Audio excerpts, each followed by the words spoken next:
Si l'actualité était un vase brisé, ce serait lui qui recollerait les morceaux. Martino. Le choix des connaisseurs. Cube Radio. En direct à LCN. 9h30, le nouveau rendez-vous avec Richard Martineau. Salut Richard. Salut Jean-François. Écoute, pour Donald Trump, c'est presque dans la poche. Hein. Il a gagné les doigts dans le nez, le New Hampshire. Écoute, il va être candidat du Parti républicain. Il s'associe encore, ce parti-là, qui était un grand parti, qui était le parti d'Abraham Lincoln. C'est le parti qui a rendu illégal l'esclavage.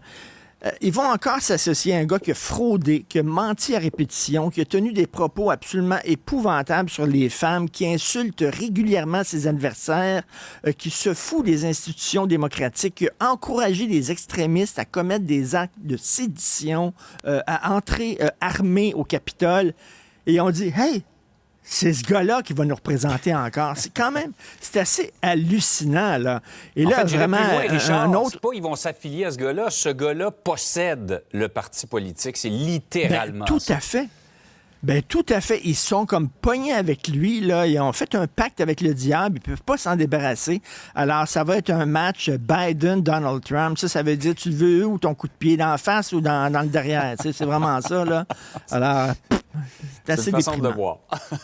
Hey, Richard, on va revenir chez nous. Il y a des professeurs qui ont signé une lettre ouverte qui demandent à leur syndicat de changer les pratiques en termes de vote. C'est presque rendu un sport olympique. Ben c'est ça qu'ils disent, c'est une épreuve olympique, 8 professeurs, puis certains professeurs qu'on voit souvent dans les médias, le Luc Papineau, Simon Landry, Sylvain Dancos, on les interviewe souvent ici à Cube et aussi chez vous. Ils disent il est temps qu'on revoie nos pratiques syndicales, puis je trouve ça très courageux. Puis je le dis souvent, on s'est donné on s'est donné un bel état dans les années 70, mais là, on répond à des questions des années 2000 avec des réponses des années 70, puis à un moment donné, il faut se mettre à jour. Et là, ils disent, écoute, là, il y a des gens qui m'ont écrit, là, les votes de grève là, qui ont été tenus là, au cours des dernières semaines, ça commence à 6 heures puis ça se termine à 2 heures du matin. Oh, oui. Je veux dire, ça n'a juste pas de maudit bon sens. Et j'en avais parlé l'autre jour, un membre d'un syndicat qui dit juste accepter l'ordre du jour. Vous savez comment ça se passe dans les réunions? Là, il y a l'exécutif sur scène puis il dit voici l'ordre du jour. Nous allons commencer par parler des propos de Mme Tremblay. Après ça, nous allons parler de la proposition 4.5.2, puis tout ça. Rien qu'accepter l'ordre du jour, ça a pris 1h30. Ben voyons donc. Ça n'a pas de maudit bon sens. Et écoute, j'étais allé au cégep, on sait comment ça se passe. Quand il y avait des votes de grève au cégep, ça prenait 5 heures. Les étudiants qui étaient sérieux, qui voulaient étudier... Les purs et durs restent seulement pour prendre le vote. Ben exactement, parce que les autres, ça a donné que, regarde, la Fédération autonome de l'enseignement, ils ont voté pour une grève illimitée et c'était une minorité de gens qui ont voté pour ça, parce que, qu'est-ce que tu veux, il y en a qui décrochent. Alors, eux, ils disent, pourquoi on peut pas faire ça, par exemple, sur Internet? Il y a un site Internet où là, on a un code, on va voir sur le site, on voit vos propositions, etc., tous les documents, et là, on a 48 heures pour voter, on vote chez nous, puis après ça, ben vous colligez les votes. Je veux dire, on est en 2024, là. Ben oui, on a des taux de participation de 40-50 là. Ben oui, ben on fonctionne encore comme s'il n'y avait pas d'ordinateur, cela dit, il y a encore des fax dans le système de santé, là, tu sais, je veux dire, quand même, là. Mais ils disent, il est temps qu'on modernise nos pratiques, parce que là, ça devient complètement débile, et je trouve ça très courageux de leur part.